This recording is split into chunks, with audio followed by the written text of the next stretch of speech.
Bismillahirrahmanirrahim. Assalamualaikum warahmatullahi wabarakatuh.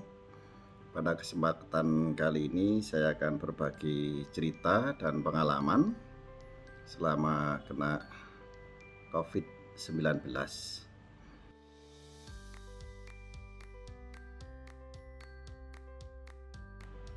Jadi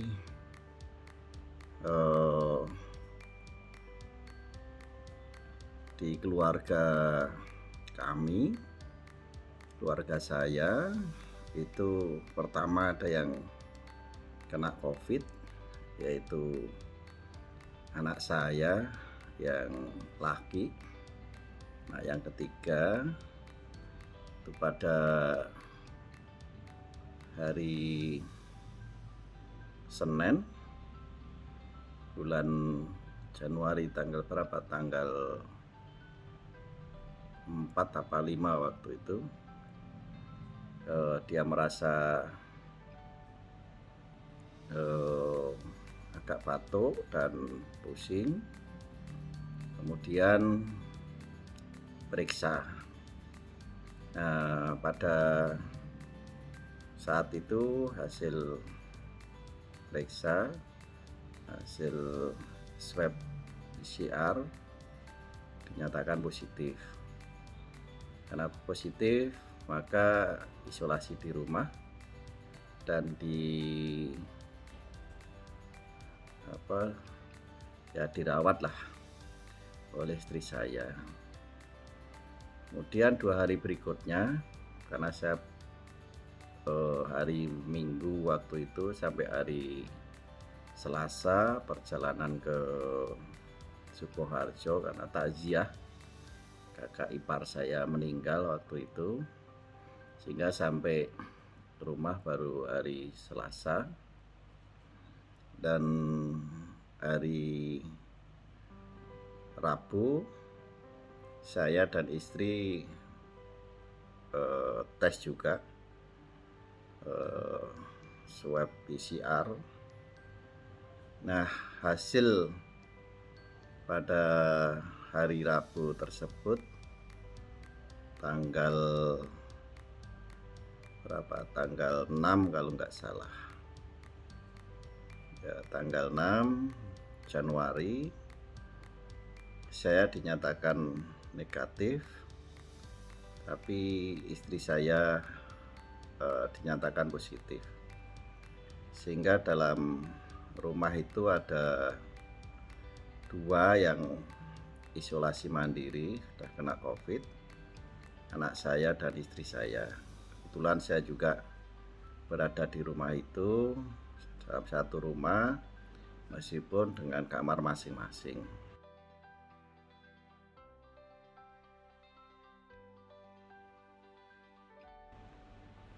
Nah, pada tanggal 8 hari Jumat, 2 hari setelah saya dinyatakan masih negatif itu, saya merasa badan agak meriang dan juga batuk.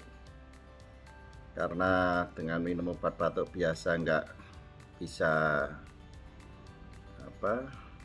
sembuh, ya saya mencoba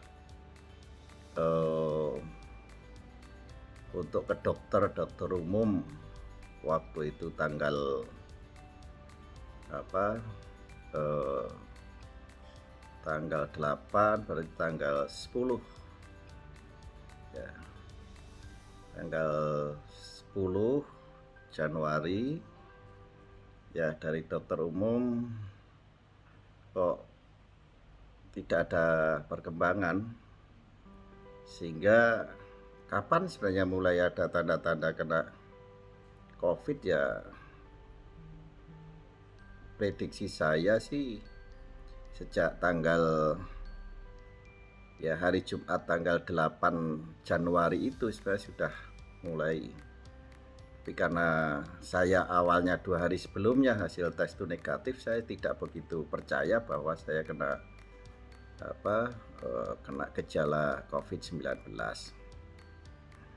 Nah, pada hari Selasa tanggal 12 badan rasanya nggak enak, maka tanggal 13 ya, tanggal 13 Januari saya mencoba tes PCR lagi ya di Rumah Sakit Primer Bintaro.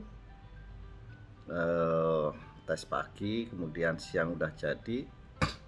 Ya saya sebenarnya sudah dari rumah sudah prediksi juga, badan rasanya sudah meriang, batuk, agak lemas juga gitu, batuk nggak berhenti gitu. Dalam feeling sih ya positif gitu. Nah, ternyata memang betul bahwa tanggal 13 Januari itu hasil tes PCR saya dinyatakan positif kena COVID-19.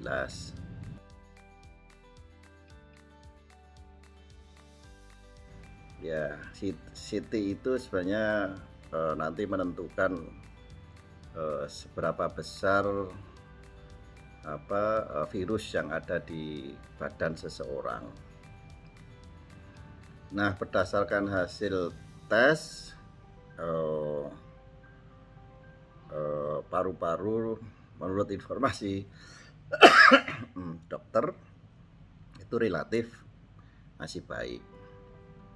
Ya, ada sedikit bercak-bercak, maka diminta untuk isolasi mandiri di rumah saja. Nah, CT-nya sebenarnya sih rendah, CT-nya 14. Menurut informasi bahwa CT kalau di bawah hasil CT di bawah 25 itu relatif potensi untuk menyebarkan ke orang lain itu potensi adalah besar. Potensinya besar. Dan saya nilainya adalah 14. Sehingga memang sudah terjadi ya mungkin sudah sampai paru juga pada saat itu gitu. Karena diminta untuk isolasi mandiri di rumah, akhirnya ya di rumah kami bertiga, anak juga isolasi mandiri, kamar sendiri, istrinya, saya juga iya. Nah, tapi istri sama anak kelihatannya relatif lebih baik, tidak begitu berat ya, mungkin karena masih muda sehingga relatif lebih kuat untuk melakukan itu. Perkembangan penyembuhannya relatif cepat gitu. Nah, saya pada malam Kamisnya, waktu itu tes kan hari Rabu, dan malam Kamis itu batuk terus-terusan, kemudian juga badan lemas, kemudian konsentrasi juga kurang, nafas pasti juga kurang, terutama setelah batuk.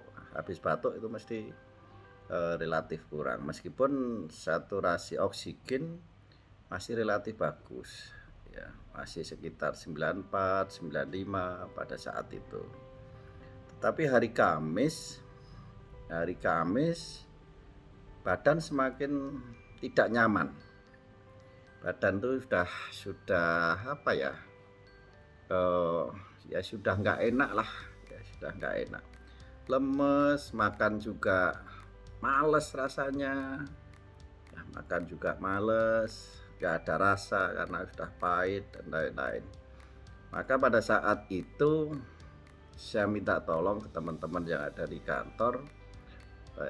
Waktu itu Kamis sore, berarti kan tanggal 14 ya, tanggal 14 Januari, minta teman-teman untuk mencarikan rumah sakit.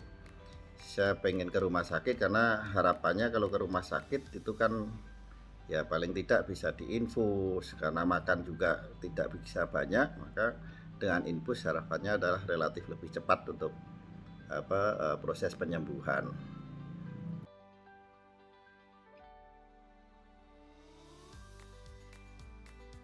Nah, teman-teman mencari sampai malam, ternyata juga belum mendapatkan. Sampai pagi hari full semua, hampir semua rumah sakit, tempat-tempat isolasi, rumah sakit darurat dan lain-lain itu belum ada sampai pagi hari. Waktu itu subuh sekitar jam setengah 5, jam 5 itu belum ada kabar dapat tempat apa tidak.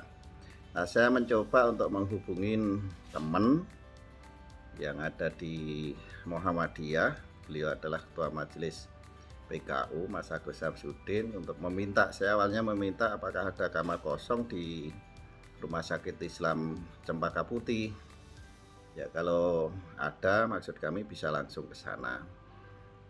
Ya, setelah saya nunggu beberapa saat, ada informasi bahwa yang kosong di Rumah Sakit Islam Pondok Kopi. Ya, pokoknya di mana saja, yang penting saya bisa lebih cepat ke rumah sakit. Ini akan lebih baik karena kondisi badan sudah mulai tidak enak waktu itu, lemas, batuk secara terus-terusan, sehingga saya pengennya cepat ada penanganan saja manapun rumah sakitnya. Tapi alhamdulillah dengan pertolongan berbagai macam teman waktu itu, ya akhirnya jam 9 pagi oleh ambulan dari tim kesehatan Direktorat Jenderal Pendidikan Vokasi, kami diantar ke Rumah Sakit Islam Pondok Kopi. Sehingga tanggal 15 jam 9 hari Jumat waktu itu kami menuju ke Rumah Sakit Pondok Kopi di Jakarta Timur. Saya kira sampai situ dulu cerita yang bisa kami sampaikan. Jadi sampai masuk ke rumah sakit. Terima kasih. Assalamualaikum warahmatullahi wabarakatuh.